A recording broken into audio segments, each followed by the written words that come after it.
बोली श्री राधे गोविंद सरकार की, श्री वृंदावन बिहारी लाल की, श्रीमद् भागवत महापुराण की, सद्गुरुदेव भगवान की, गौ माता की, सत्य सनातन धर्म की जय जय श्री राधे, जय जय श्री राधे, जय जय श्री राधे। निताई गौर हरि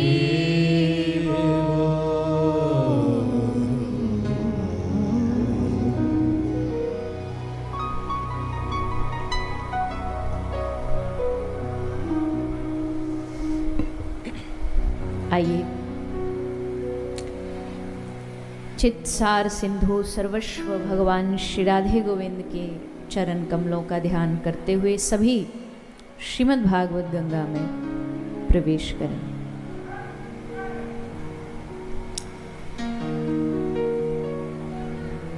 मिथिला की इस पावन धरती पर हम सभी सप्त दिवसीय श्रीमद् भागवत कथा का रसपान करने के लिए एकत्रित हुए।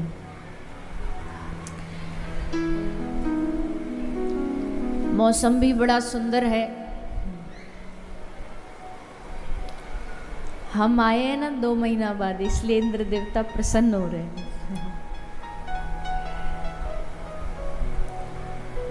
ऐ बादल तो इतना ना बरस कि वो आ ना सके।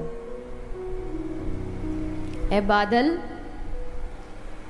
तो इतना ना बरस कि वो आ ना सके, और जब वो आ जाएं तो इतना बरस कि अब फिर वो जा ना सके।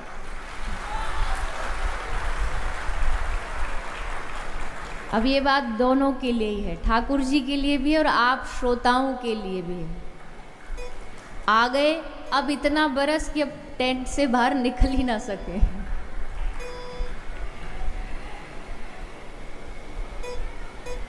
हमारे लिए, आप सब के लिए, इस क्षेत्र के लिए बड़े सौभाग्य का विषय है। श्री श्याम उत्सव परिवार के द्वारा हर वर्ष ये जो भागवत कथा का उत्सव कराया जाता है, इस बार ये सेवा देने का अवसर मुझे प्राप्त हुआ।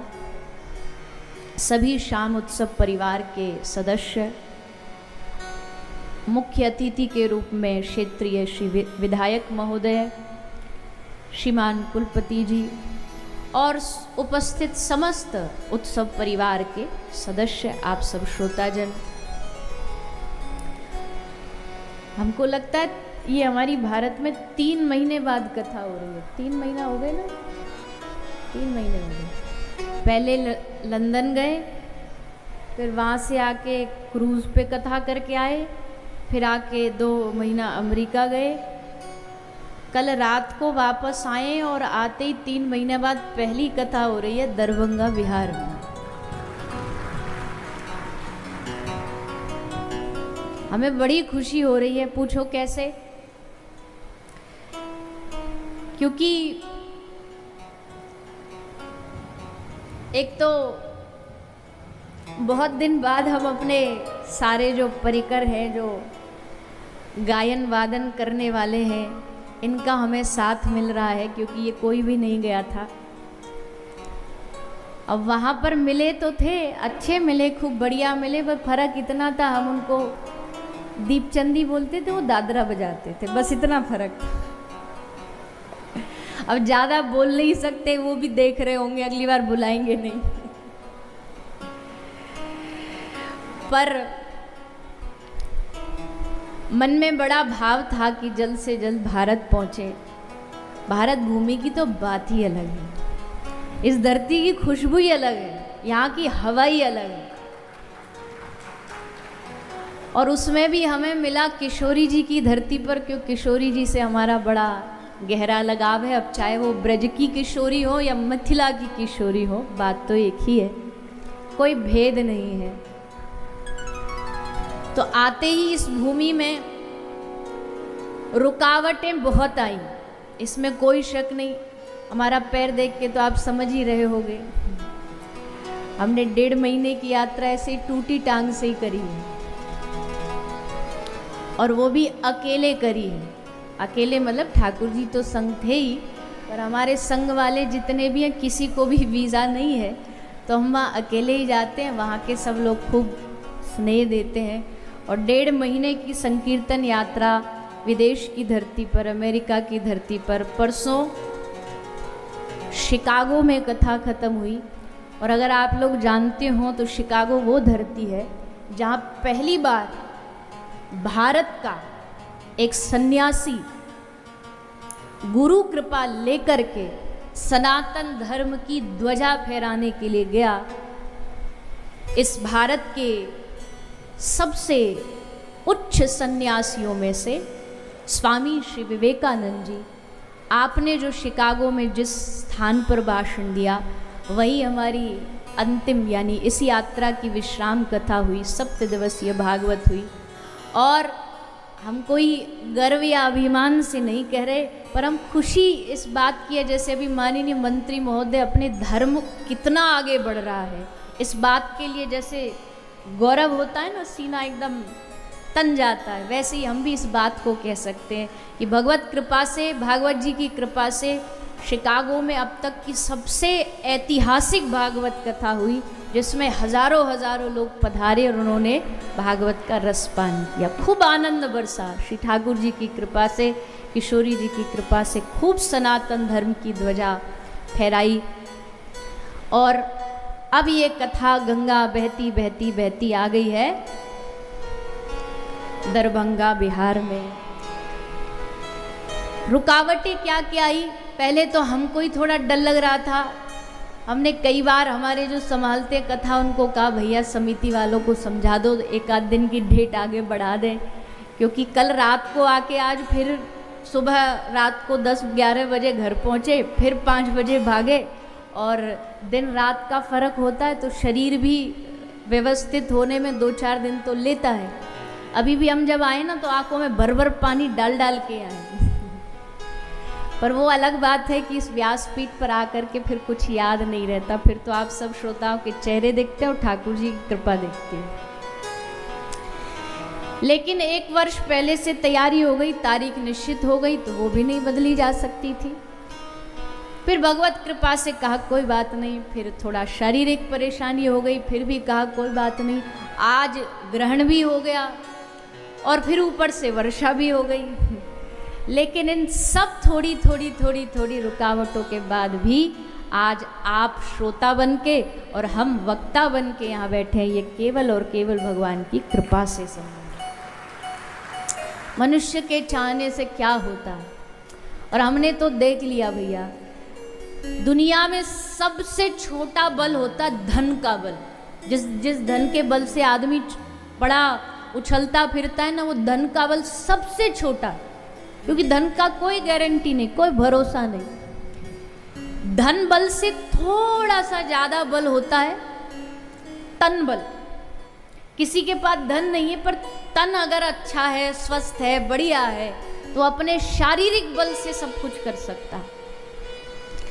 पर तन बल से भी ज्यादा बड़ा है मनोबल। वो हमने 1.5 महीना में अनुभव किया, क्योंकि हमारा तन बल तो हमें जवाब दे चुका था कि भैया फ्लाइट पकड़ के वापस आ जाओ, आराम करो तब। लेकिन मनोबल कहता रहा नहीं, ठाकुर जी ने सेवा दी है, इसको पूरा करके ही आना है, और भगवत कृपा से वो संकल्प भी पूरा हुआ। तो धन बल से बड़ा, बोलो ना, अभी तो बड़ा शोर मचा रहे थे कुर्सियों के लिए, अब बोलो। धन बल से बड़ा तन का बल, तन बल से बड़ा मन का बल, मनोबल। पर इन सब से भी ऊपर क्या है, धन भी खत्म हो जाए, तन बल भी खत्म हो जाए, मनोबल भी खत्म हो जाए, लेकिन अगर ठाकुर जी की कृपा का बल है तो दुनिया में कोई आपको हरा नहीं सकता।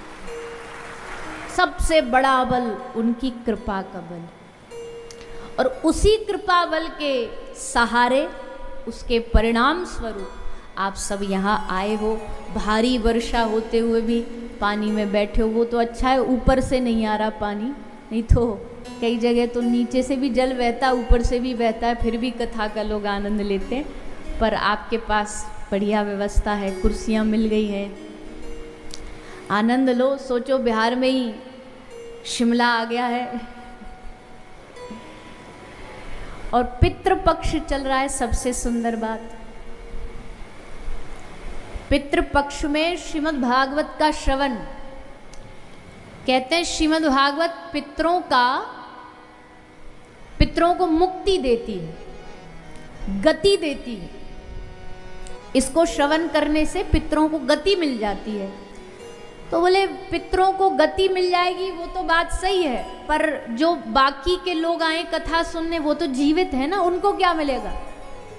बोले इस भागवत को सुनने से पितरों को गति मिल जाती है और जो जीवित हैं उनको मति मिल जाती है। तो भागवत गति भी देती है और भागवत मति भी देती है। जो चले गए उनको गति देती है, पर जो जीवित है उनको मति देती है, बुद्धि देती है, सही और गलत का निर्णय देती है।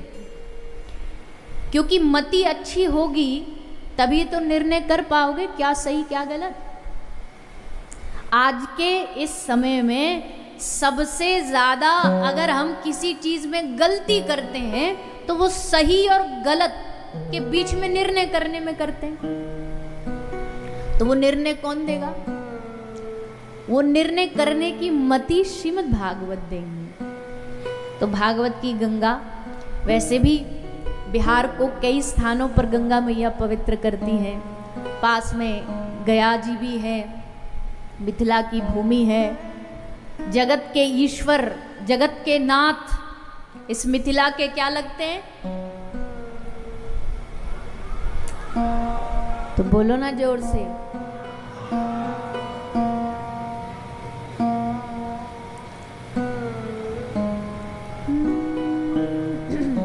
मिथिला वाले सावधान। बड़े बरसों बाद गाया है हमने भी, अचानक से याद आ गया, मिथिला के नाम से स्मरण में आ गया। तो राम जी बोले भैया जहाँ, अब देखो जहाँ सम्मान हो, जहाँ प्यार हो, जहाँ लाड़ हो, दुलार हो, वहाँ कौन नहीं रुकना चाहे। इसलिए राम जी बोले ठीक है हम यही रुकेंगे, यही हमारी सेवा करो। तो जानकी मैया और मर्यादा पुरुषोत्तम जगत आधार श्री राम प्रभु यही विराजे, ऐसा मिथिला के लोगों का भाव रहता है। तो ऐसी मिथिला की श्री किशोरी जी, हम तो कहते हैं देखो जैसे राम कृष्ण दो एक हैं, अंतर नहीं निमेष, कोई भेद नहीं है। वैसे हमारी ब्रज की किशोरी जी और मिथिला किशोरी जी दोनों का भी कोई भेद नहीं है, वही भाव है। तो ये 7 दिन की गंगा इस दरभंगा बिहार मिथिलांचल की भूमि पर बहती बहती आई है। हम सब इसमें स्नान करते हुए 7 दिन डुबकी लगाएंगे। और देखो इस कथा में डूब वही सकता है, अब जो बारिश की बूंदों से भी भीगने से डरे तो वो बारिश का मजा नहीं ले सकता। बारिश का मजा तभी आएगा ना जब भीगने से डर को निकाल दिया जाए। तो वैसे ही कथा गंगा में भी जब डुबकियां लगाओगे तब इस कथा गंगा का रस आएगा। वैसे तो आप सब एक्सपीरियंस्ड हो, 10 सालों से सुन रहे हो, बढ़िया बढ़िया अद्भुत अद्भुत वक्ता यहाँ आए हैं कथा सुनाने के लिए। इस बार हम अपनी भगवत कृपा से जो प्रभु प्रेरणा देंगे वो कथा आप सबको सुनाएंगे। पर ध्यान रखो, एक बात हम आपको पहले ही दिन बता दें, आज पहला दिन है ना, तो पहले दिन थोड़ा सा परिचय का दिन होता है, महात्म्य का दिन होता है। तो हम ये बता दें कि यहाँ 7 दिन सुनने के लिए आपको कोरा बनना पड़ेगा। पिछला जो है उसको 7 दिन के लिए थोड़ा सा कागज को खाली करना पड़ेगा, क्योंकि भरे कागज पर कोई कुछ नया लिख नहीं सकता। लिखने के लिए कागज खाली होना चाहिए। ये नहीं कि वो भुला देना, भुला देने का अर्थ ये है कि हमें अभिमान बहुत आता है कि हमने तो, अरे ये क्या सुनाएंगे, हमें सारी कथा पता है, हमें तो सारे प्रसंग आते हैं, हमने तो 50 भागवत सुन रखी हैं, हमें तो सारा अनुभव है। ये आने के कारण हमारा जो नया भाव हम कुछ उसमें हर कथा से सीखें, वो मिट जाता है। इसलिए हमें कोरा बनना पड़ेगा, खाली बनना पड़ेगा कि हे नाथ, एक बार फिर हमें अवसर मिला है इस वर्ष आपकी कथा सुनने का, आपकी कृपा से मिला है। इस हृदय में कुछ ऐसा लिख दो, इस चित्त में कुछ ऐसा भागवत जी प्रेरणा दे दे, ऐसा कुछ लिख दें। और उस लिखने से हमें ज़्यादा कुछ नहीं चाहिए। एक बात और कहें, हमने अभी थोड़ी देर पहले कहा, भागवत जो चले गए उनको मुक्ति देती है, पर ये जो यहाँ बैठे हैं ना, हमें मुक्ति नहीं, हमें यहाँ बैठ कर के भगवान से भक्ति चाहिए। जाने वालों को मुक्ति मिले ये भागवत जी निर्णय करेंगी, पर यहाँ जो बैठे हैं उनको भक्ति मिले ये कृपा श्री भागवत जी से ही प्राप्त हो सकती है। तो आप सब यहाँ भक्ति लेने ही बैठिएगा, क्योंकि भागवत भक्ति का ग्रंथ है, भागवत रस का ग्रंथ है। कुलपति जी बोल रहे थे ना, पिबत भागवतम रसमालयम मुहुरहो रसिका भुवि भावुका। ये जो भागवत है ये रस का आलय है, ये रस का घर है। अब ये बताइए औषधालय में क्या मिलेगा? बोलिए ना जोर से। ग्रहण के कारण भोजन नहीं किया तो वॉल्यूम डाउन हो गई आपकी। जोर से बोलिए, सुन नहीं रहा हमको। औषधालय में मिलेगी औषधि। विद्यालय जहां हम बैठे हैं, विद्यालय में क्या मिलेगा? विद्या। संसार का नाम है दुखालय, दुखालय में क्या मिलेगा? भागवत क्या है? रसमालयम, रस का आलय है। तो यहाँ क्या मिलेगा? यहाँ रस ही रस प्राप्त होगा। यहाँ पीड़ा कष्ट दुख है ही नहीं, दुख के कारण बहुत होंगे। कारण तो दुख का ही है, देखो पूरा पंडाल पानी से भरा हुआ है। ये दुख का कारण है कि नहीं है? परेशानी है कि नहीं है? लेकिन ये होते हुए भी श्रवण में आपके रस में कोई कमी नहीं आएगी, ये भागवत जी की कृपा है। क्योंकि भागवत रस का ग्रंथ है। और ऐसा भी नहीं, निगम कल्प तरोर गलितम फलम। फल बहुत होते हैं, कोई फल रसीला होता है, कोई थोड़ा खट्टा होता है, कोई थोड़ा कड़वा होता है। भागवत कैसा है? गलितम फलम, पका हुआ फल है। पका हुआ क्यों है? हमारे देश में मानते हैं कि किसी फल को अगर तोता खा ले तो इसका मतलब क्या है? फल खट्टा है, कड़वा है, कैसा है? मीठा है। तो भागवत को किसने चखा है? यम प्रव्रजंतम मनुपेतमपेत कृत्यम द्वैपायनो विरह कातर आजुहावा पुत्रेति तन्मयतया तरवोभिनेदुस तम सर्वभूत हृदयम मुनिमानतोस्मि। वो शुक जो जन्म लेते ही जंगल में भागे, नाभि नाड़ी को कोई भेदन करे उस तक का भी प्रतीक्षा नहीं करी। बोले इतनी देर भी अगर रुक गया तो माया पकड़ लेगी।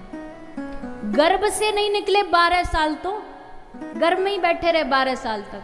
व्यास जी बोले, वेद व्यास जी ने कहा बेटा बाहर क्यों नहीं आता? बोले पिताजी बाहर माया बैठी, गर्भ में बढ़िया है, हमें कोई सता नहीं रहा, माया कोई चिपक नहीं रही, यहाँ बैठे बैठे हम भजन कर रहे हैं। पिता ने कहा पुत्र तू तो भजन कर रहा है पर माता को कितना कष्ट मिल रहा है, बाहर आओ। तब भगवान ने भी शुक को, श्री सुखदेव मुनि को ये आश्वासन दिया कि माया मेरी तो है, हम ये वादा करते हैं तुमको माया स्पर्श नहीं करेगी। देवी हुए शा गुणमयी मम माया दुरत्यया मामेव ये प्रपद्यन्ते माया में ताम तरंती थे। भगवान ने भगवत गीता में कहा माया मेरी है और माया की चक्की भी चल रही है। चक्की में सारे दाने पिस जाते हैं पर एक दो दाना जो उस बीच पाट के बीच में छिटक करके जो कोने में आकर के छुप जाता है ना, वो नहीं पिसता है। वैसे संसार में माया की चक्की चल रही है, सब पिस रहे हैं, पर जिसने चुपचाप आके कृष्ण के चरणों को पकड़ के कोने में बैठ गया ना, उसको माया की चक्की नहीं पीस सकती है। इसलिए भगवान ने आश्वासन दिया पुत्र तुम बाहर आओ। तब सुखदेव जी बाहर आए और बाहर आके भी कैसा जीवन जिया? सगोदोहन मात्र में, एक दोहन में जितना समय लगता ना उतनी देर एक जगह रुकते थे, उससे ज्यादा नहीं। क्यों? उससे ज्यादा एक जगह रुक गए तो स्थान में मोह हो जाएगा। 1 घंटे से ज्यादा भी व्यक्ति एक स्थान पर रुक जाता है ना, तो वो तो उसका बस नहीं चलता। नहीं तो पेड़ के नीचे भी नेम प्लेट लगाया है कि ये आज से मेरी जगह है। और तो और कथा में देख लो आप, कथा में जो पहले दिन जहां जिस कुर्सी पे बैठ जाता ना, 7 दिन वो जगह उसकी फिक्स हो जाती है। जैसा कोई इसने यहाँ रजिस्ट्री कर रखी हो, कोई दूसरा बैठ जाए तो उसे झेल नहीं पाते, उसे घूर घूर के देखते कल मैं बैठा था यहाँ।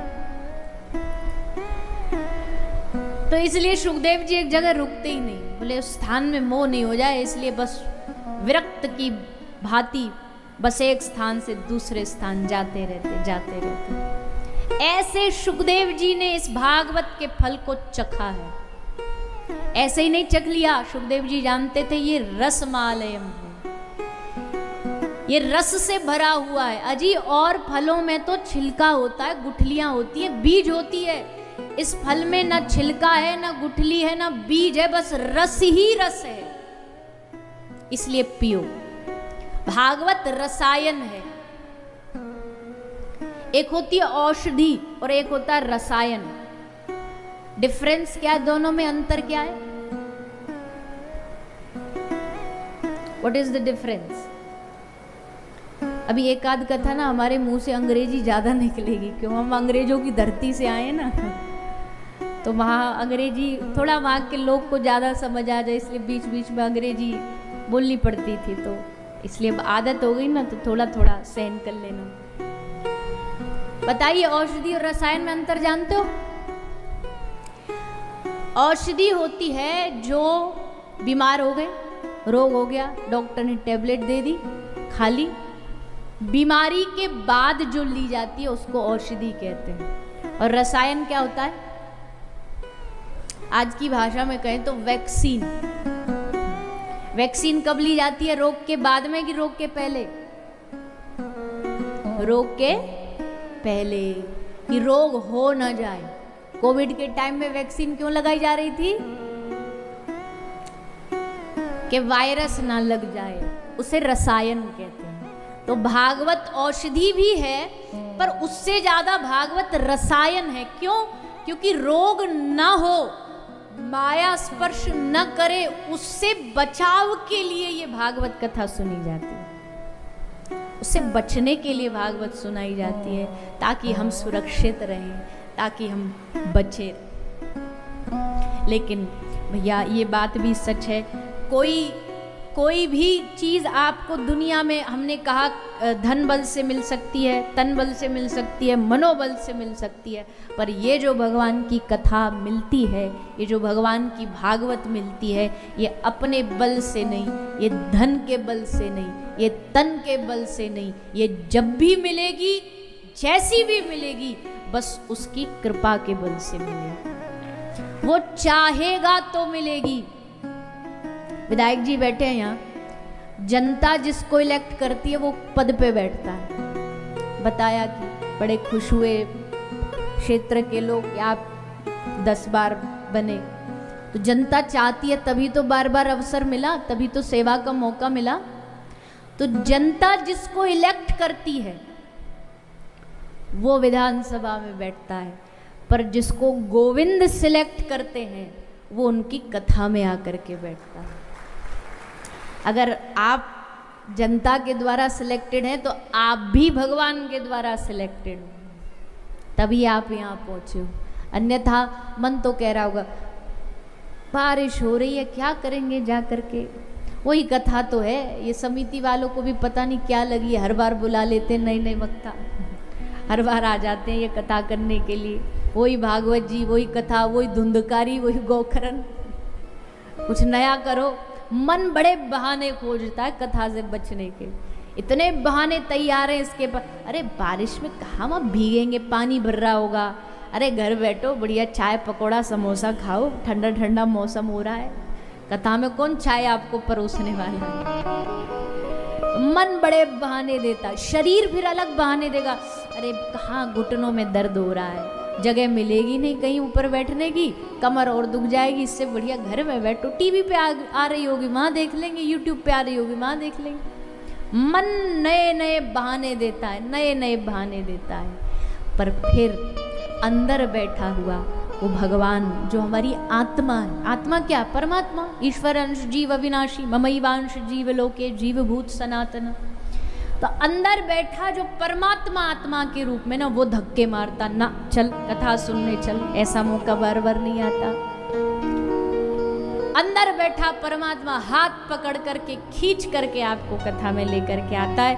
और इस बात से आप खुश मनाइए, अपने मन को प्रसन्न करिए कि देखो इतने बड़े दरभंगा शहर में से आप लोगों को चुन करके ठाकुर जी हाथ पकड़ के यहाँ लेकर के आए।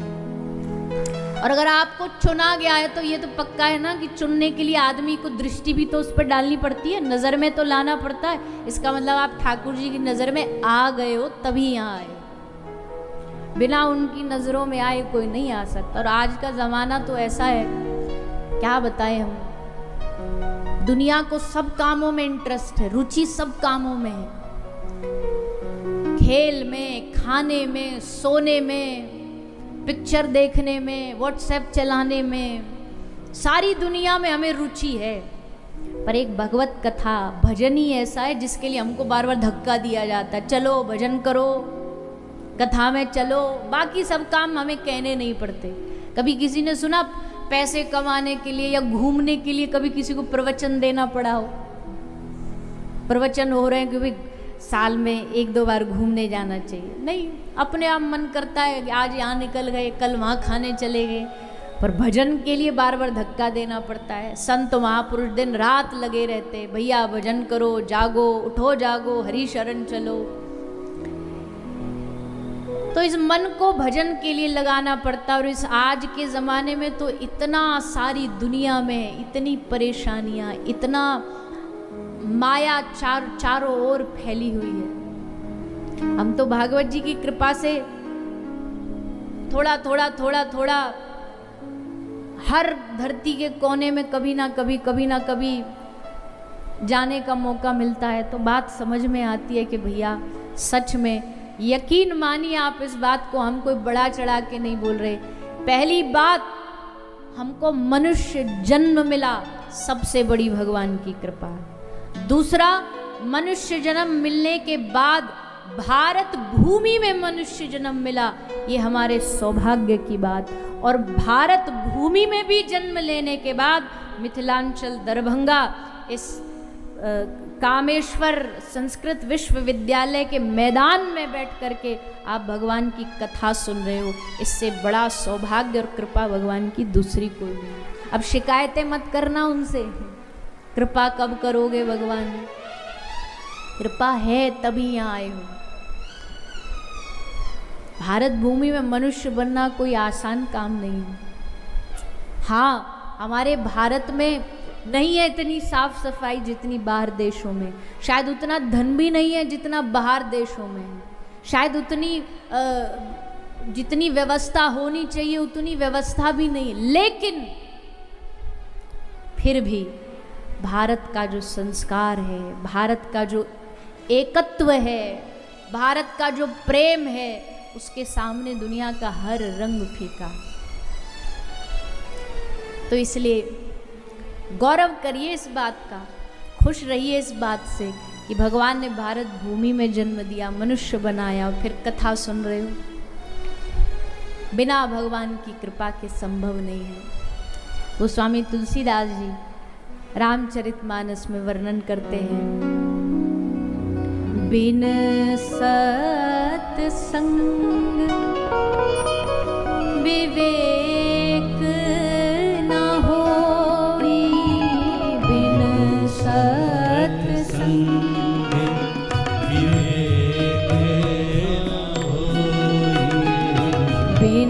सत्संग विवेक न होई, बिन सत्संग विवेक न हो।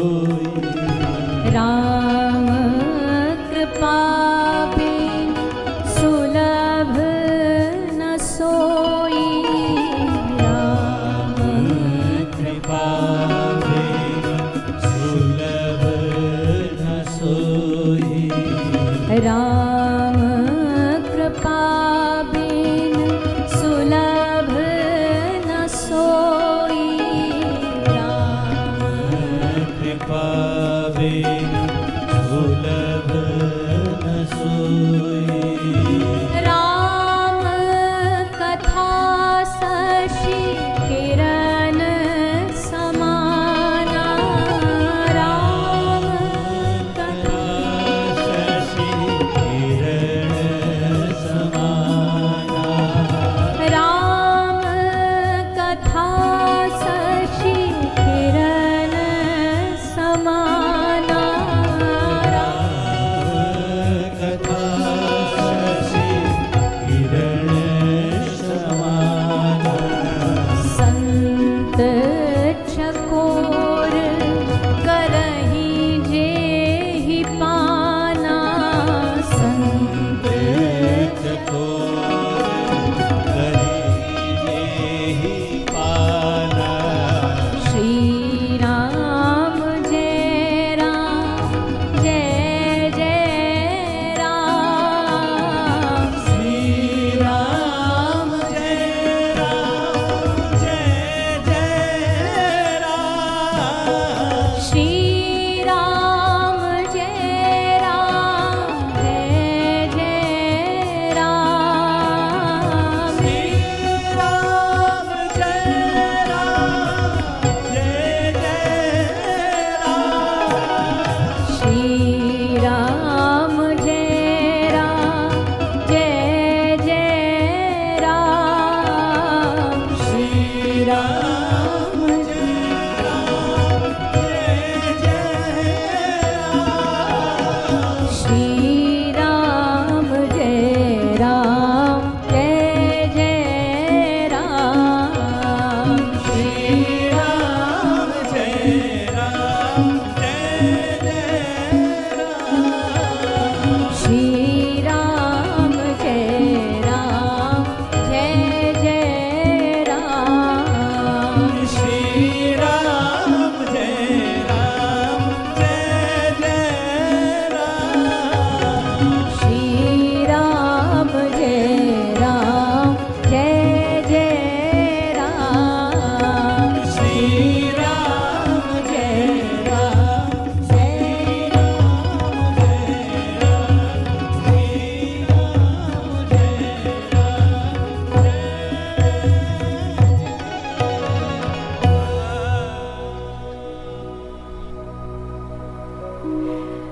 राम कथा शशि किरण समाना। संत चकोर करहि जेहि पाना। शशि किरण क्यों? चांद की चांदनी ज्यादा प्रकाश देती है, सूरज की किरण ज्यादा प्रकाश देती है? बोलिए ना जोर से। रोशनी किसमें ज्यादा है? सूरज की किरण में ना। तो तुलसी बाबा ने फिर राम कथा को, भगवत कथा को सूर्य की किरण बोलना चाहिए था। चांद की रोशनी क्यों बोला? शशि किरण क्यों बोला? वो इसलिए बोला कि सूरज में तो प्रकाश बहुत होता है, सूरज की किरण में उजाला होता है, सब साफ साफ दिखाई देता है। पर सबसे ज़्यादा देखने की ज़रूरत कब होती है? जब अंधेरा, एकदम अंधेरा छाया हुआ हो। उस समय आधी घनघोर रात में जरा सी चंद्रमा की रोशनी भी अगर मिल जाए ना, और आपके पास कोई टॉर्च नहीं हो, कोई लाइट लैंप नहीं हो, तो चांदनी की उस किरण में, चंद्रमा की उस रोशनी में आपको थोड़ा थोड़ा दिखाई देगा, तो आप ठोकर लगने से बच जाते हो। इसलिए राम कथा वो है जो दुनिया के अंधकार में आपको ठोकर लगने से बचाए। इसलिए तुलसी बाबा ने राम कथा को चांद की रोशनी कहा। राम कथा शशि किरण समान, चंद्रमा की किरण के समान है, ठोकर लगने से बचाती है प्रभु की कथा। तो ऐसी कथा भागवत में विशेष क्या है? व्याख्याएं तो भागवत की बहुत हैं, सुनोगे आप 7 दिन। लेकिन अगर हमसे कोई पूछे भागवत का परिणाम क्या है, तो भागवत का परिणाम हमें लगता है हर वक्त, हर समय, हर क्षण, हर पल भगवान की शरणागति में रहना ही भागवत है। हर पल भगवान की शरणागति में रहना। उनकी शरणागति में रहने से लाभ क्या होता है? बोले जो हो रहा है ऐसा लगता है सब उनकी मर्जी से हो रहा है, सब उनकी कृपा से हो रहा है। और उनकी शरणागति में रहने से फिर लगता है वो पार लगा देंगे, वो अपने आप पार लगाएंगे। हम जहां रहें उनकी नजरों में रहें, हम जहां रहें वो हमारे ख्यालों में रहें, यही भागवत है। भागवत आपको भगवान से डिस्कनेक्ट नहीं होने देती। क्यों? क्योंकि जितना आप वाईफाई के नजदीक आओगे सिग्नल उतना ही स्ट्रांग हो जाता है। होता है कि नहीं? जैसे ही आप वाईफाई के उससे दूर जाओ तो धीरे धीरे सिग्नल कमजोर होता जाता है। तो भागवत भगवान की भक्ति की वाईफाई है, प्रेम की वाईफाई है, शरणागति की वाईफाई है। यहाँ जितना आप इससे जुड़े रहोगे उतना आप भगवान से जुड़े रहोगे। यहाँ से जैसे जैसे दूर हटते जाओगे, जीवन से सत्संग हटता जाएगा, तो भगवान से भी दूरी हो जाएगी। इसलिए भगवान से नज़दीकी बनाने के लिए, उनके ख्यालों में रहने के लिए हमें भागवत में रहना पड़ेगा, हमें सत्संग में रहना पड़ेगा। और भैया सबसे दुनिया की अच्छी बात यही है, कोई नज़दीक रहे ये बड़ी बात नहीं है, कोई तुम्हारे करीब रहे वो बड़ी बात नहीं है, कोई तुम्हारी यादों में रहे ये बहुत बड़ी बात है। ऐसे भी होते हैं जीवन में लोग जो आपके करीब रहते पर आपकी यादों में नहीं रहते, लेकिन कई ऐसे हैं जो लाखों किलोमीटर दूर भी हों, हजारों किलोमीटर दूर हो, पर आपकी यादों में रहते हैं। हाँ, वो होते तो ऐसा होता, वो होते तो ऐसा करते, उनके संग बात करते, बिठाते, उनको भोजन खिलाते। तो यादों में रहना बड़ी बात है। भगवान कितना दूर है, कहाँ रहता है, कैसे रहता है, कब मिलेगा, ये सब बाद की बात है। पर अगर उनकी यादों में रहोगे ना तो उनके पास रहने के ही बराबर है। जो लोग कहते भगवान कभी देखे, अरे क्यों नहीं देख सकते, उनको याद करना ही उनको देखना है। कोई भगवान चतुर्भुज रूप में थोड़ी आएंगे आपको दर्शन देने, उनको याद करना ही उनका दर्शन है। ये भूल जाते हैं हम लोग। अगर भगवान की याद आई मतलब वही आए। भगवान की याद आने का मतलब स्वयं भगवान पधारे। भगवान की याद आना कोई छोटी बात नहीं है, क्योंकि दुनिया की याद तो हमें 24 घंटे बनी रहती है। दुनिया की याद आती रहती है, उनका स्मरण होता रहता है।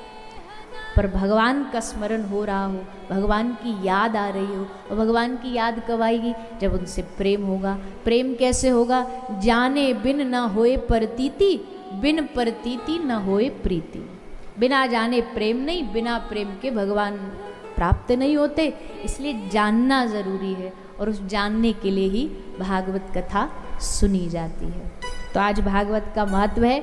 भागवत के महत्व के इस प्रसंग को प्रणाम करते हुए सब भागवत का प्रथम श्लोक साथ में मिलके पाठ करेंगे। सभी हाथ जोड़ लेंगे और सब हमारे पीछे पीछे भागवत का प्रथम श्लोक सभी बोलेंगे।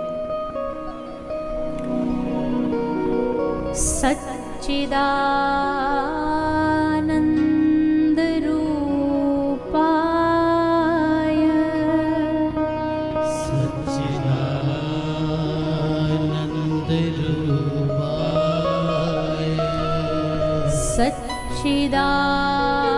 सच्चिदानंद रूपाय, सच्चिदानंद रूपाय, विश्वोत्पत्त्यादि हेतवे,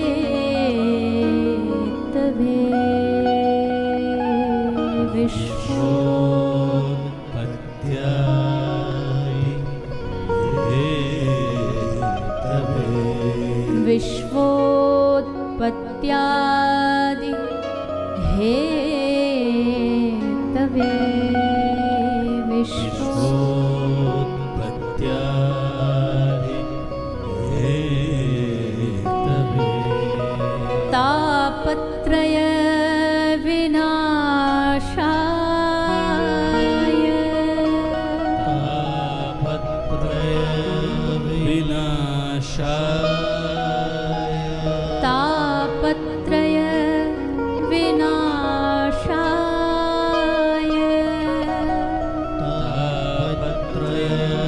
विनाशाय श्री कृष्णाय वयं नुमः। श्री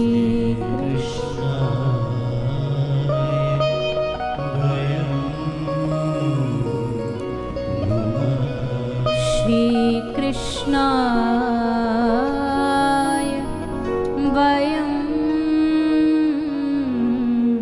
नुमः। श्री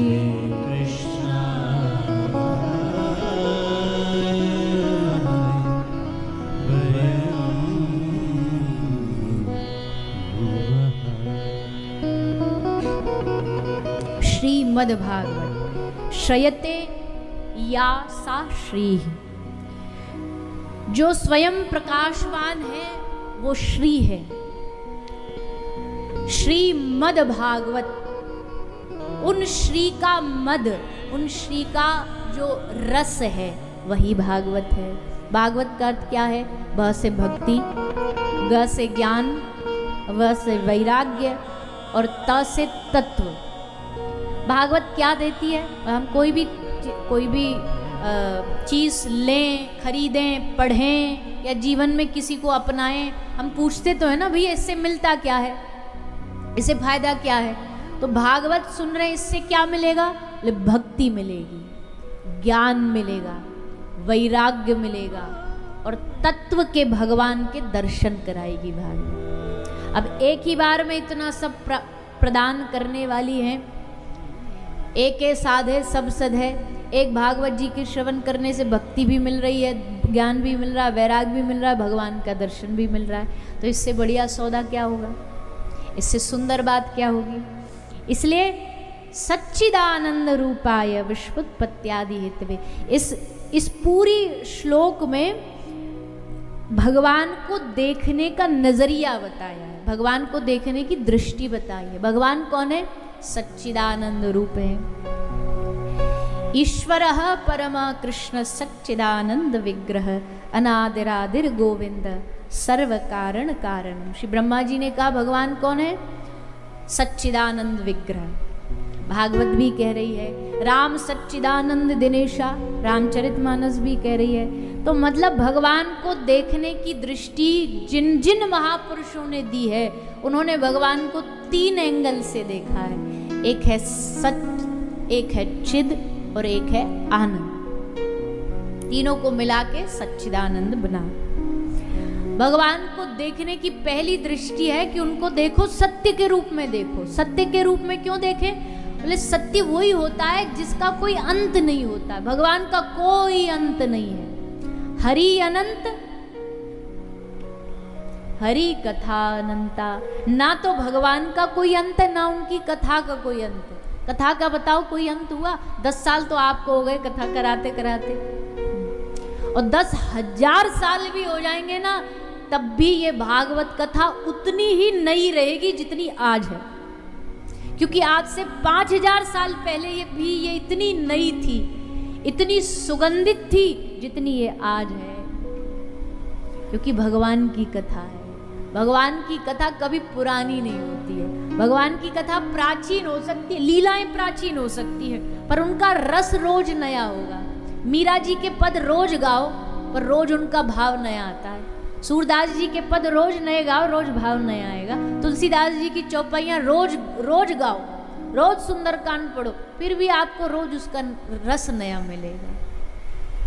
इस बात से सिद्ध हो जाता है भगवान और भगवान की कथा अनंत है, सत्य है, चैतन्य है। भगवान चैतन्य रूप में सब में विराजे हैं। और तीसरा भगवान आनंद स्वरूप है, आनंदात्मक भगवान है। क्योंकि आनंद के बगैर दुनिया में ये जीवन बेकार है, सुख भी बेकार है। सुख भी होगा ना, अच्छे अच्छे बंगला गाड़ियों में रहने वाले तो सुखी होंगे। पूछो उनसे जा करके, भैया कितने सुखी हो? वो तो कह नहीं सकते, नहीं तो रो देंगे तुम्हारे सामने। बोले भैया पूछो नहीं, बड़े बड़े पीड़ाएं, बड़े कष्ट हैं। पहले बड़ा घर बनाने में दिक्कत थी, उसके लिए दुखी थे। अब घर बन गया, अब उसकी मेंटेनेंस के लिए दुखी हैं। पहले गाड़ी के लिए दुखी थे, फिर गाड़ी आ गई, अब उसका पेट्रोल भरते रहो, उसके लिए दुखी है। तो आप सोच रहे हो कि दुनिया की चीजें आपको सुखी कर देंगी, हाँ चंद घंटों का सुख दे देंगी, पर वो आपको आनंदित नहीं कर पाएंगी, वो परम सुख नहीं दे पाएंगी, परम आनंद नहीं दे पाएंगी। उसके लिए तो आपको यहाँ ही आना पड़ेगा, उसके लिए आपको भगवान की शरण में ही जाना पड़ेगा। वो दुनिया में सुख मार्केट में मिलते हैं। ये सारी मार्केट के प्रोडक्ट तो हैं, जाओ बढ़िया फर्नीचर ले आओ, एसी ले आओ, मोबाइल ले आओ, ये सब क्या है? सुख है।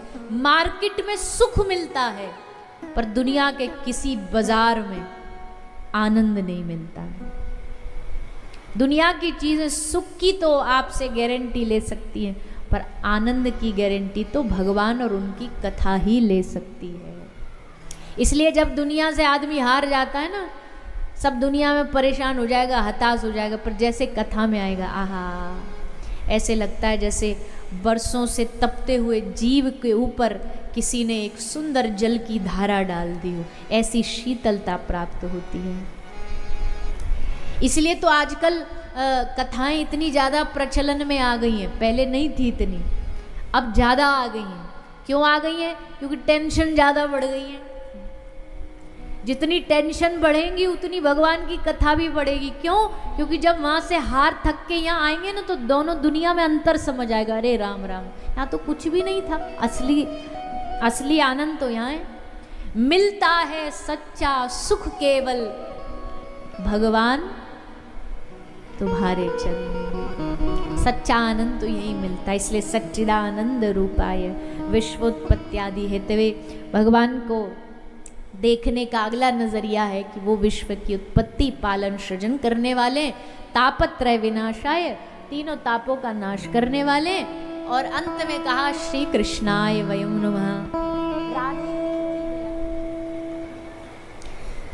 तो अंत में इस भागवत का आरंभ करते हुए श्री ठाकुर जी और श्री किशोरी जी दोनों को वयं नुमः हम सब मिलकर के प्रणाम करते हैं। तो आइए सब 2 मिनट श्री किशोरी जी का ध्यान करेंगे और सब भाव से श्री राधा नाम का गान करेंगे। और जैसा हमने पहले ही कहा था, श्री का मतलब यही होता, अगर प्रभु श्री राम के नाम के आगे श्री लग गया तो, अब जय श्री राम ऐसे बोलते हैं ना लोग, इसका अर्थ क्या है? जय सिया राम, एक ही बात है, अंतर नहीं है। और कुछ लोग बोलते जरूर हैं, बोले हम तो अब अपने दूसरे, हम तो जय श्री राम वाले हम। अरे भाई, श्री भी तो मैया ही है, कोई भेद थोड़ी है। वही श्री जब राम जी के साथ लग जाए तो माँ जानकी बन जाती है। वही श्री जब भगवान नारायण के साथ लग जाए तो वो माता लक्ष्मी बन जाती हैं। और वही श्री जब श्याम सुंदर के साथ जुड़ जाएं तो श्री राधा बन जाती हैं। इसलिए भागवत में जहां भी नाम आ रहा ना, श्री कृष्णाय वयं नमः, श्रीमद् भागवत, श्री शुकवाच, ये सब का अर्थ यही है कि यहाँ सब जगह किशोरी जी का नाम आ रहा है। तो जो लोग बड़े बड़े तर्क देते हैं कि भागवत में किशोरी जी का नाम नहीं, अरे बावरे, भागवत की शुरुआत ही श्री से हो रही है, श्रीमद् भागवत, कैसे नहीं है नाम? तुम देख नहीं पा रहे वो अलग बात है, दूध में घी है पर दिखता थोड़ी है, तो आपको निकालना पड़ता है। भागवत पर जो टीकाएं लिखी गई हैं हमारे गौड़िया संप्रदाय में, जिन महापुरुषों ने लिखी हैं, उन टीकाओं में पढ़ो कितना श्री किशोरी जी का भाव लिखा हुआ है। एक तो पूरा एक ग्रंथ है जिसमें भागवत में कहाँ है राधा नाम, वो सब पूरी डिटेल बताई गई है। राधिते नूनम आदि आदि कई भाव हैं। तो कहने का मतलब है कि भागवत में किशोरी जी की कृपा के बिना भागवत न होती है, न समझ आती है। इसलिए सब थोड़ी देर के लिए श्री किशोरी जी का ध्यान करेंगे और भाव से सब साथ में मिलकर के कहेंगे।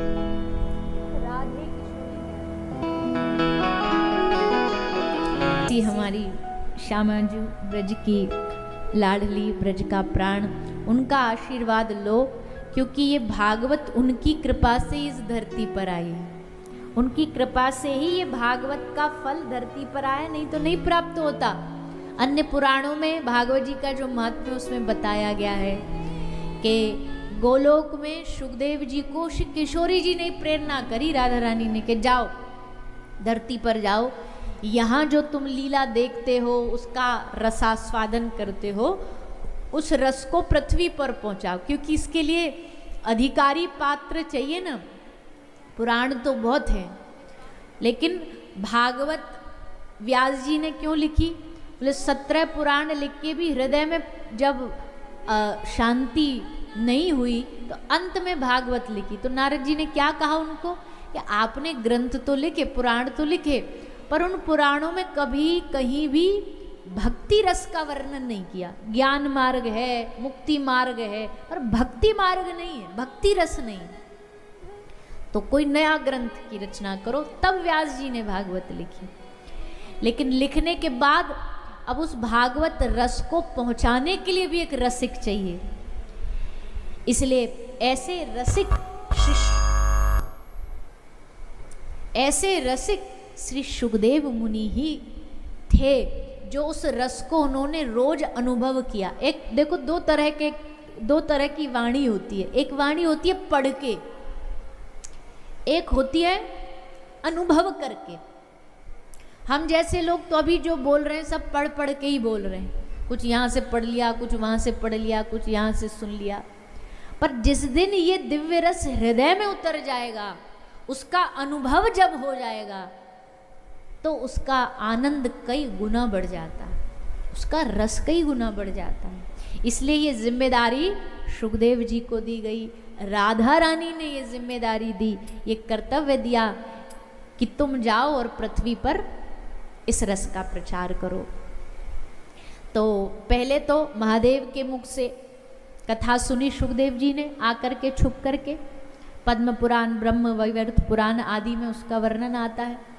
अमरनाथ में कथा सुनी, और फिर जब महादेव थोड़ा क्रोधित हो गए कि हमारी कथा छुप के सुनी, मारने भागे, तो जा करके श्री वेदव्यास जी की जो धर्म पत्नी है उनके घर में सुखदेव जी प्रवेश कर गए।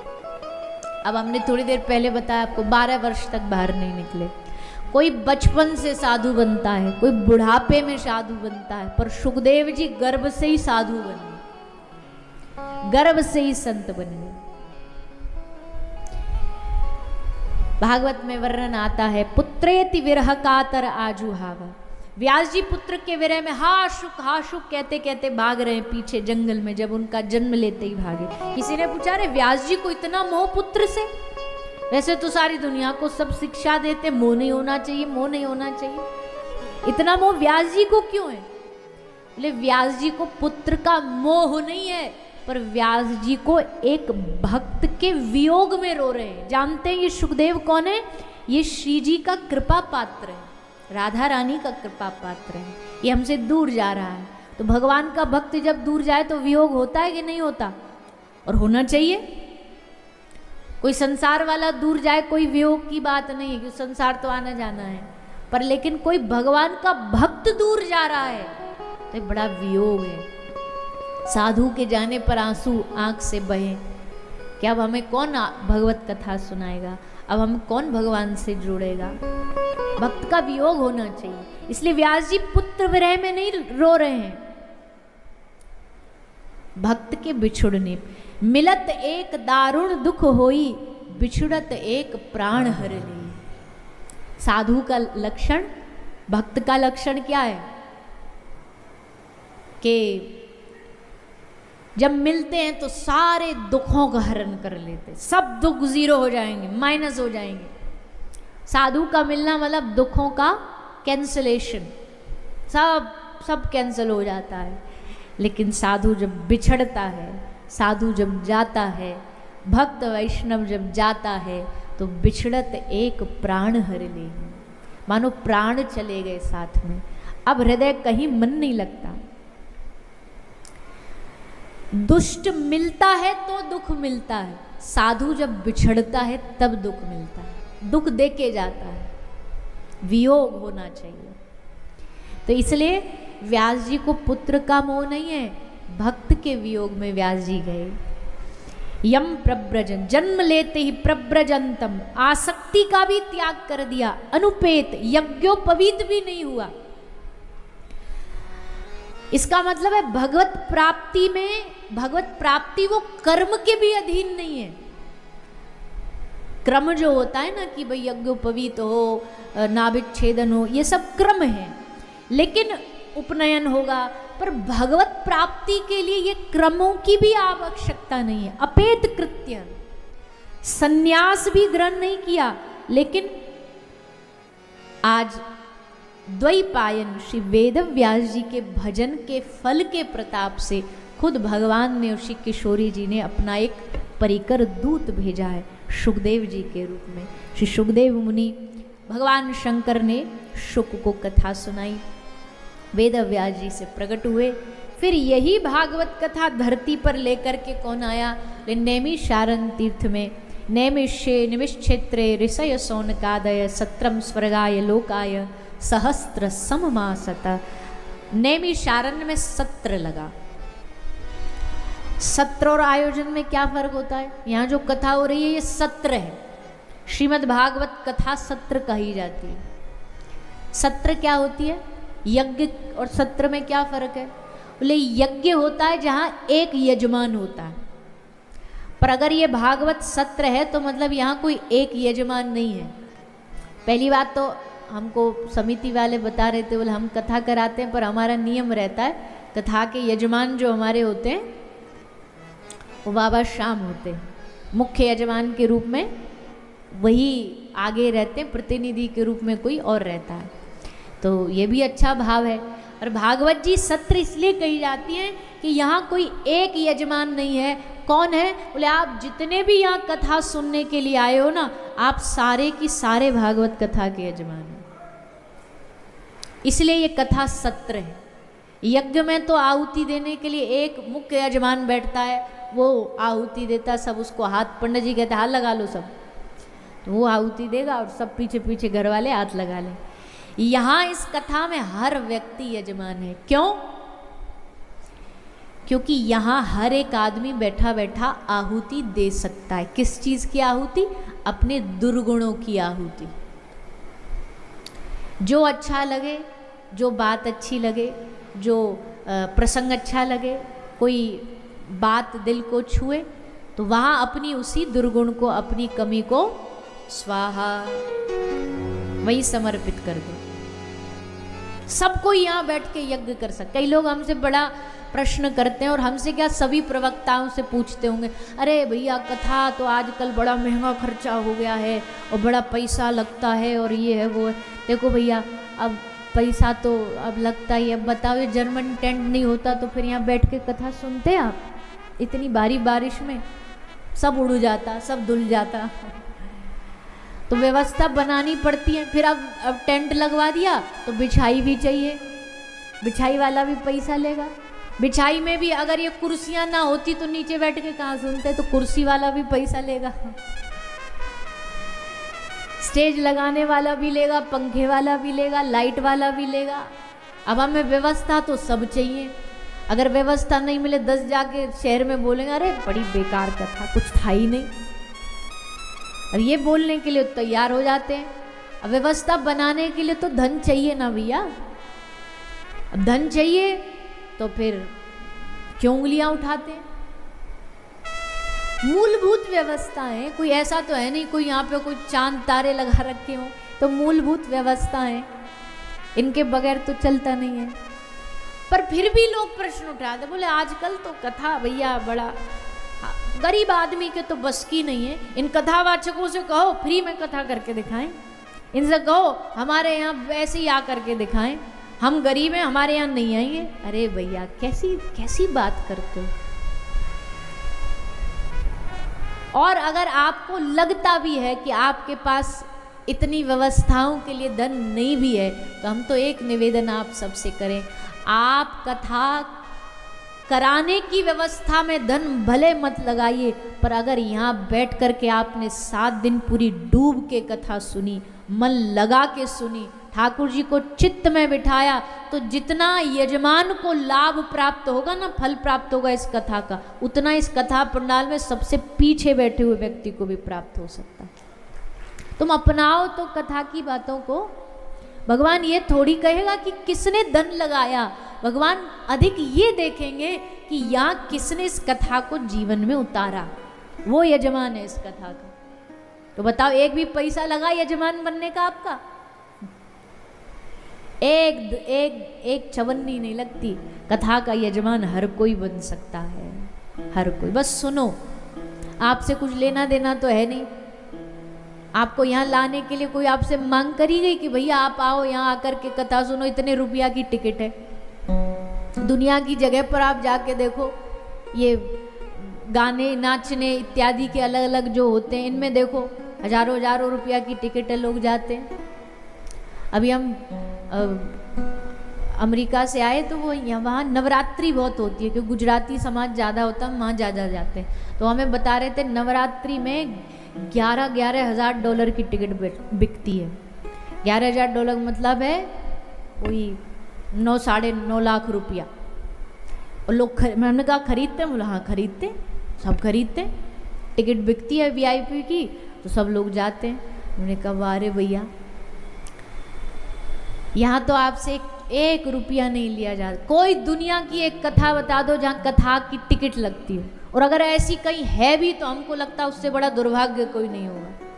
भगवान की कथा सर्वजन हिताय है, वहन करने वाले हैं वो वहन कर रहे हैं। आपको क्या मची, आप तो बस आओ ना, कथा में डूब जाओ। जिनको भगवान ने धन दिया वो लगा रहे हैं, आपको बस इतना करना, यहाँ बस आओ, कथा का आनंद लो। फिर देखो, हरिश्चित्तम समाश्रयेत, इस कथा में आके जो डूबेगा, हरि उसके चित्त में आके घर बना ले, उसके चित्त में आके ठाकुर जी बस जाएंगे। और बस नहीं जाएंगे, कैद हो जाएंगे, कैद हो जाएंगे। अवरुद्धते, अवरुद्ध हो जाएंगे। बैठना और अवरुद्ध में यही फर्क है। अभी बारिश नहीं हो रही तो आप बैठे हो, पर जब बारिश हो रही थी तब आप अवरुद्ध थे। अवरुद्ध मतलब कि भाई सब बंद, अब बाहर नहीं जा सकते, मजबूरी है, बैठना पड़ेगा।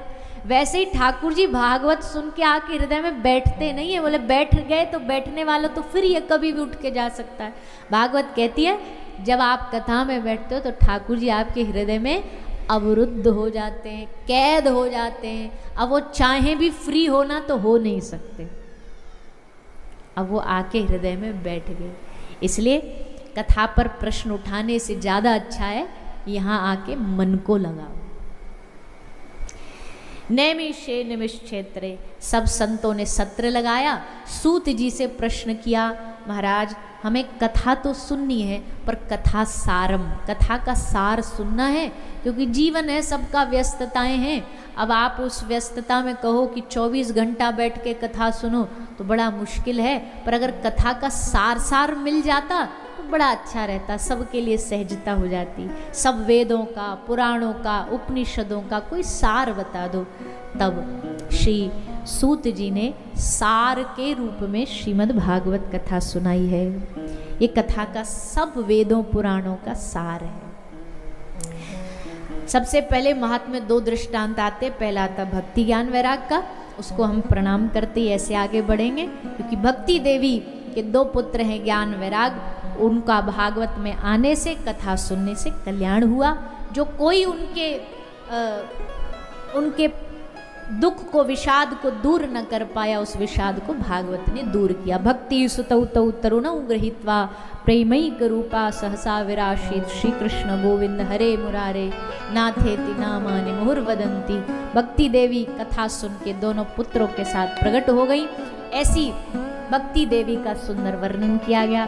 फिर आगे लिखा गोकर्ण महाराज की कथा। ये थोड़ी सी सुन लो, क्योंकि पितृपक्ष चल रहा है ना, तो यहाँ आत्म कल्याण की, आत्मा की मुक्ति के लिए हमें बड़ी चिंता रहती है। तो भागवत जी पहले ही एग्जाम्पल, उदाहरण दे देती है, ताकि आप समझ जाओ कि भागवत कैसे प्रेतात्मा भी हो तो भी उसका कल्याण करती है। आत्मदेव ब्राह्मण एक रहे, तुंगभद्रा नदी के किनारे गांव में रहते थे। बड़े सदाचारी ब्राह्मण थे, तत्वज्ञ थे, ज्ञानी विद्वान थे, पर इनकी धर्म पत्नी इतनी उलट थी, इतनी उल्टी थी। आत्मदेव ब्राह्मण ने सोचा कोई बात नहीं, हरी इच्छा, जो भगवान दे दे, जैसा दे दे स्वीकार। पर सब चीजें स्वीकार करते रहे, पर एक दुख इन्हें बड़ा परेशान करता, संतान न होने का।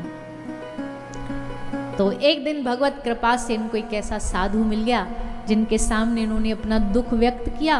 और दुख व्यक्त ही नहीं, इन्होंने कहा हम प्राण त्याग देंगे अगर संतान न हुई तो। कौन हमारी मुक्ति कराएगा, कौन पिंडदान करेगा, कौन तर्पण करेगा, कौन जलदान देगा। एक बात और हम कह दें, आज से श्राद्ध शुरू हुआ है ना, आज से सारा पितृपक्ष शुरू हुआ है, तो सब लोग जल देते हैं, अपने पितरों को भोजन बनाते हैं, सब कुछ करते हैं। पर एक बात हम आपको विशेष कह दें, जितना आपके तर्पण जलदान से पितृ होते हैं ना, श्री नारद जी ने नारद भक्ति सूत्र में लिखा है कि उससे उतना ही और उससे अधिक प्रसन्नता पितरों को कब होती है, जब वो देखेंगे ना कि पितृपक्ष में उनका वंशज यहाँ बैठ कर के हरि कीर्तन कर रहा है। जब आप यहाँ कीर्तन में नाचते हो, वहाँ आपके पितृलोक में पितृ नाचते हैं, वो नृत्य करते हैं कि चलो मेरे इस वंश के बालक ने मेरे वंश में जन्म लेकर के अच्छा काम किया, भगवत भक्ति की बात करी, कीर्तन किया। इसलिए आप सब यहाँ जो बैठे हो ना, ये अपने पितरों का तर्पण ही कर रहे हो। भागवत भी तर्पण है। इधर देखो हमको सारे, उधर मत देखो।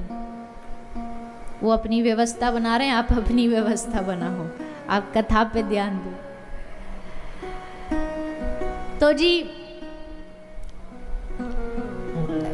आत्मदेव ब्राह्मण को संत ने जब देखा ये तो एकदम प्राणी त्यागने को तैयार है, तो साधु को दया आ गई। उन्होंने एक फल दे दिया कि तुम इसको अपनी धर्म पत्नी को खिला देना, भगवत कृपा से बालक हो जाएगा। वो लेकर के गया पत्नी को फल खिलाने के लिए।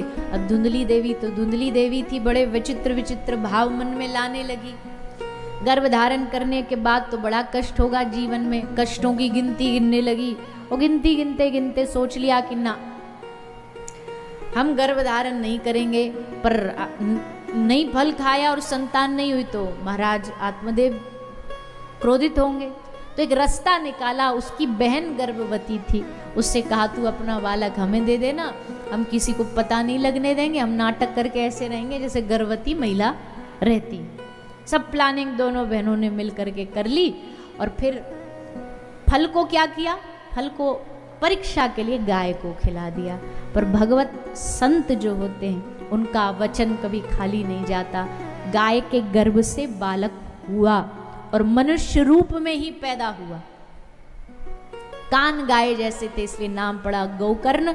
और धुंधली ने अपने बेटे का नाम रखा, क्या रखा? 10 बार कथा सुनी है ना आपने, तो बताइए फिर जोर से। धुंधकारी। धुंधकारी महाखल था, पापी था। गोकर्ण महाराज महापंडित थे, परम ज्ञानी थे। दोनों एक दूसरे के ऑपोजिट। वो एक की मदद करने में भाव तो दूसरे को लूटने में अच्छा लगता, एक को बचाने में अच्छा लगता, दूसरे को मारने में अच्छा लगता, पीटने में अच्छा लगता, जला देता घरों को, पशुओं को जिंदा जला देता। अब तो महाराज आत्मदेव ब्राह्मण का हृदय ग्लानि से भर गया। क्यों? जब बालक नहीं था, पुत्र नहीं था, तब दुखी थे। संत ने कहा था बेटा पर जिनके पुत्र हैं वो कौन से सुखी हैं। आज वो बात समझ आई कि हाँ, अब मन में भाव आ रहा है काश ऐसा होता। पर चलो फिर भी थोड़ा थोड़ा अभी मन गोकर्ण महाराज में लगा हुआ था, वैराग नहीं जाग रहा था इतना होने पर भी। तब श्री गोकर्ण महाराज ने पिता के हृदय में वैराग जगाने के लिए उपदेश दिया। देहे स्तिमान सुरुधिरे भिमतिम त्यजत्वम जाया श्रुतादिषु सदा ममताम विमुंच पश्चानिशम जगदिदम क्षणभंगनिष्ठम वैराग्य राग रसिको भव भक्ति निष्ठ। पिताजी आप इस देह से मोह किए बैठे हो। देह का नाता है हमसे, देह का नाता है मैया से, धुंधली मैया से। आप सोच रहे हो आपके जाने के बाद पत्नी कैसे रहेगी, बालक कैसे रहेंगे। पिताजी संसार बहती नदी जैसा है, नदी किसी के लिए रुकती नहीं है, वैसे संसार किसी के लिए रुकता नहीं है। कितने वंशज चले गए, कितने पितृ लोक में हमारे वंशज पूर्वज रहे हैं, उनके जाने के बाद भी संसार चलता रहा, हमारे जाने के बाद भी कौन सा रुकने वाला है। ऐसे ही चलेगा और बढ़िया चलेगा। इसलिए ये गलतफहमी बंद कर दीजिए कि हमारे से संसार चल रहा है, मेरे से ये हो रहा है। खूब उपदेश दिया। धर्म, लोक धर्म को त्याग के परम धर्म काच, धर्मम भजस्व सततम त्यज लोक धर्मान। परम धर्म का आचरण करो। तो आत्मदेव ब्राह्मण के मन में वैराग जागा और वो वन में भजन करने चले गए। धुंधली ने प्राण त्याग दिए। दुखी होकर धुंधकारी के व्यवहार से वैश्यावृत्ति करने लगा, चोरी करने लगा और एक दिन वैश्याओं ने मिलकर के ही मार दिया। मरने के बाद अब जो जैसा कर्म वैसी गति। मरने के बाद ब्रह्म राक्षस, ब्रह्म दैत्य बना। उसकी मुक्ति के लिए अनेक उपाय किए गए, पिंडदान किया, गया में जाकर के खूब उपाय किए पर मुक्त नहीं हुआ। तब श्री गोकर्ण महाराज ने सूर्य भगवान की आज्ञा से धुंधकारी की मुक्ति के लिए क्या कराया? श्रीमद् भागवत कथा का आयोजन कराया। भागवत कथा का आयोजन हुआ। सब लोग आके कथा में बैठ करके कथा सुनते हैं। धुंधकारी भी आया। उसने देखा सबके लिए तो व्यवस्था बैठने की है, पर ये तो प्रेत है, कहाँ बैठेगा? तो छुप करके बैठा एक बांस में बैठ करके कथा सुनी उसने। पहले के समय में कथा में बांस लगाते थे, अभी भी कहीं कहीं लगाते हैं कि इसमें कोई प्रेत आत्मा हो तो आके बैठ के कथा सुने। ज़्यादा नहीं भी लगाते। नहीं क्यों नहीं लगाते? हमसे किसी ने पूछा आजकल क्यों नहीं, हमने कहा इसलिए नहीं लगाते, पहले के भूत बांस में बैठते थे, आजकल तो भूत भी वीआईपी हैं, उनको एकदम स्पेशल सोफा चाहिए। आजकल के भूत नहीं बैठने वाले बांस में, उनको तो एकदम वीआईपी ट्रीटमेंट चाहिए। तो भैया ये कल्याण के लिए, आत्मा की मुक्ति के लिए ये कथा सुनाई। और जैसे 7 दिन कथा हुई, विमान आया, विमान में बैठ करके धुंधकारी भगवान के धाम गए। और इस प्रकार भागवत कथा श्रवण करने से धुंधकारी का कल्याण हुआ। इसलिए भागवत जी की आरती में हम गाते हैं, पापियों को पाप से है तारती, जो करे बैठे उनके पापों का नाश करके भगवान से मिला देंगी, और जो नहीं किए उनको बचा लेंगी। ऐसी पाप पीड़ा विनाशिनी श्रीमद् भागवत है। इस भागवत को सदा सेव्या श्रीमद् भागवती कथा यस्य श्रवण मात्रेन हरिश्चित्तम समाश्रित। सदा सुनते रहो, एक बार नहीं, 2 बार नहीं, 10 बार नहीं, हजारों बार सुनो। जब तक भगवान ने जीवन दिया है, कान दिए हैं। श्री पृथु महाराज ने मांगा भगवान से वरदान, प्रभु 2 कानों से तृप्ति नहीं हो रही, मेरे रोम रोम को श्रवण इंद्री बना दो, ताकि मैं आपका कथा सुनता रहूं। और यकीन मानिए सचमुच इस कथा में कोई भी अंत नहीं है। इस कथा में कोई कह दे भाई कथा से बोर नहीं हो जाते, ना, कथा बोर थोड़ी करती है, कथा तो विभोर करती है। अब जो कथा आप तो चलो साल में 6 महीने में 1 आध बार सुनते, कथा कहने वाला का तो रोज यही काम है, उनको तो एक दिन भी छुट्टी नहीं है। कल कथा बंद करके आओ, अगले दिन फिर कहीं चालू हो जाते हैं। तो ऐसे में क्या उनको नहीं लगता कि भैया बड़ा बोरिंग हो गया जीवन, तो एक ही काम? बोले ना, ये बोरिंग नहीं है, यही तो जीवन की ऊर्जा है, यही जीवन में ऊर्जा देती है। और भगवत कृपा से इस बात को जो समझ जाए उसका जीवन सफल है। इसलिए आप सब भी सुनते रहो। ये अवसर आप सबके दरभंगा इस क्षेत्र में, मिथिलांचल भूमि में एक बार पुनः आप सबको प्राप्त हुआ है। 7 दिन का ये अवसर, इसमें खूब डुबकियाँ लगाओ, गोते लगाओ, अपने जीवन को धन्य करो। आज तो पहला दिन ही था, फिर बारिश हो गई तो थोड़ी सी देरी से कथा शुरू हुई, पर कथा का समय कल से 3 बजे से 6 बजे तक है। तो सब लोग कथा के समय का एकदम ध्यान रखेंगे, समय पर पहुँचेंगे, समय से पहले आएंगे। और अकेले नहीं आएंगे, अब आप खुद आओ। कहते हैं एक जुआरी 10 जुआरी बना देता है, एक शराबी 10 शराबी बना देता है, एक तम्बाकू खाने वाला 6 को तम्बाकू खाना सिखा देता है। तो एक कथा सुनने वाले को कम से कम 10 कथा सुनने वाले तो बनाने चाहिए। ये भी एक प्रकार का दान है, ये भी एक प्रकार का भगवत सेवा है।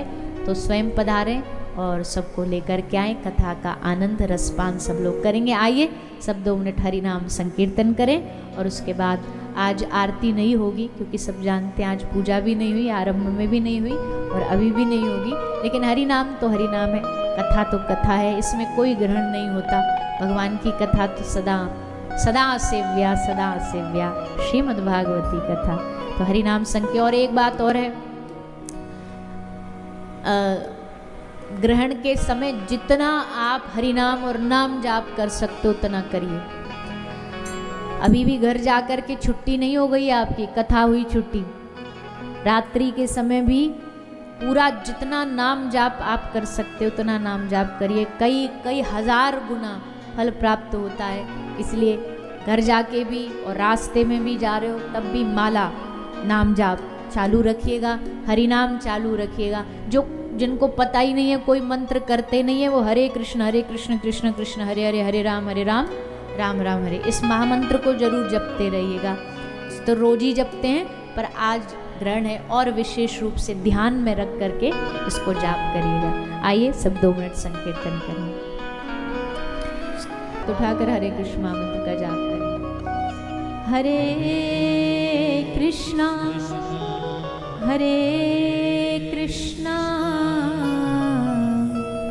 कृष्णा कृष्णा हरे हरे, हरे राम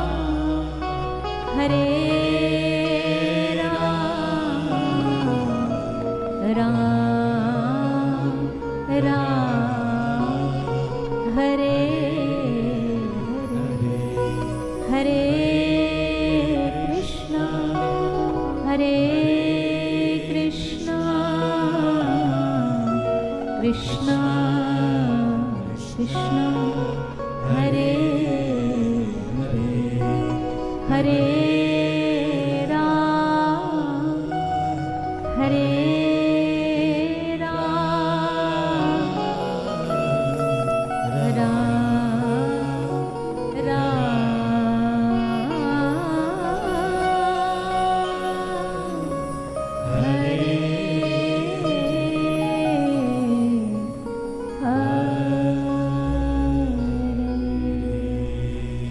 बोले वृंदावन बिहारी लाल की, राधा रानी सरकार की, श्रीमद् भागवत महापुराण की, गौ माता की जय जय श्री राम, जय जय श्री राम, जय जय श्री राम। निताई गौर हरि बोल।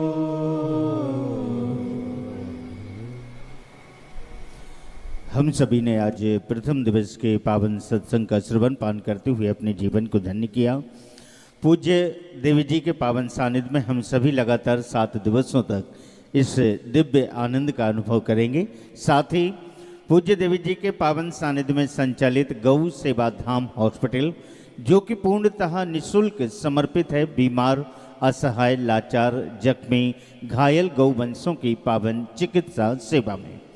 इस पावन सेवा में आज के पावन दिवस में सम्मानीय मधु चंद्र सरकार जी, जो कि 10,000 रुपये की राशि दरभंगा से, जिन्होंने बीमार गौवंशों के सेवार्थ समर्पित की है, निवेदन करेंगे। कृपया शीघ्र मंच पर आएंगे और पूज्य देवी जी से आशीर्वाद ग्रहण करेंगे।